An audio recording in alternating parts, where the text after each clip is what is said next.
Fajr breeze, it's the moment of learning, it's the aura of awakening. Come on and about Allah, oh oh oh. It's the Fajr breeze, it's the moment of learning, it's the aura of awakening. Come on and about Allah, oh oh oh.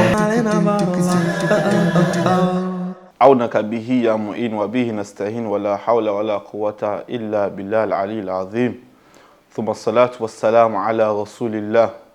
We thank Allah subhanahu wa ta'ala. We pray send his blessings and salutation upon our beloved Prophet Muhammad sallallahu alayhi wasallam.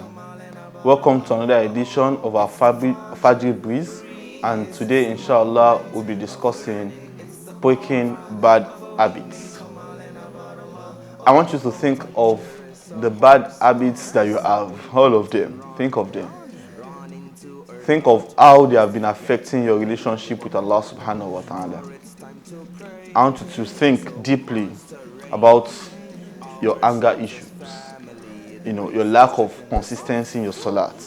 Think of all of the bad habits that you think you have. And now think of yourself being a newborn baby without any of those habits. And that little transition is what Ramadan came to bring to us. Ramadan is here to cleanse us from all of our bad habits and make us newborn baby. And it's Ramadan, one of the main goals of Ramadan is to help us break the bad habits.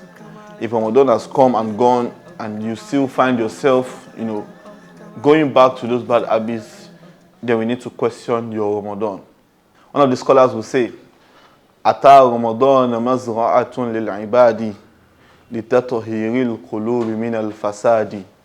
That Ramadan is like a plantation. It comes as a plantation, and it's also come as an opportunity to cleanse the mind of humanity, of mankind, of Muslims from corruption and from bad habits. So see Ramadan as that superpower or hero that is here to take you away from all the bad habits that you have. And that is one of the goals of Ramadan. So if Ramadan come and go and none of your habits change, then you should question your Ramadan.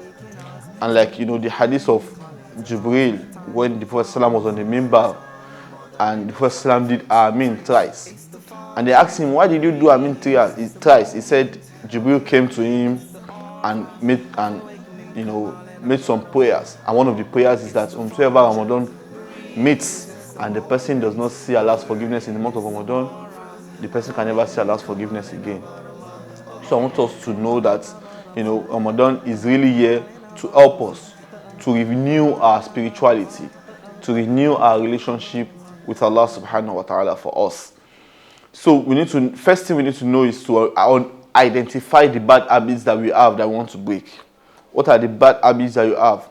Are you the Muslim that still, miss salat? Are you the Muslim that still listen to music? Are you the one that still, puts alcohol inside kettle to still take some sip? Which bad habits do you think you have as a Muslim that Islam does not want us to have? So you need to identify them, understand them. Then after that, you need to make a resolution and a correct intention that you want to change all of those bad habits.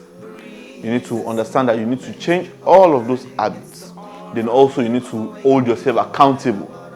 That, okay, I'm never going to do any of this thing again. And if I do this, this is, what I'm going to do to pay back, on that. So then finally you need to replace those bad habits with good ones. For Allah subhanahu wa ta'ala when you do that, Allah subhanahu wa ta'ala will replace all your past sin with good deed. What a bonanza from Allah subhanahu wa ta'ala. So Ramadan wants us to change, to teach us self-awareness and also discipline, to discipline us so that we can be better Muslims. We ask Allah subhanahu wa ta'ala to ease our fears and help us make this Ramadan cleanse us entirely and cleanse us from all our bad deeds and our bad habits. Let us pray that Allah subhanahu wa ta'ala ease our fears and strengthen us and make us better Muslims. Assalamu alaikum wa rahmatullahi wa barakatuh. Fajr breeze, it's the moment of learning, it's the aura of awakening, Kamal and about Allah. Oh, oh, oh, it's the Fajr breeze, it's the moment of learning, it's the aura of awakening, Kamal and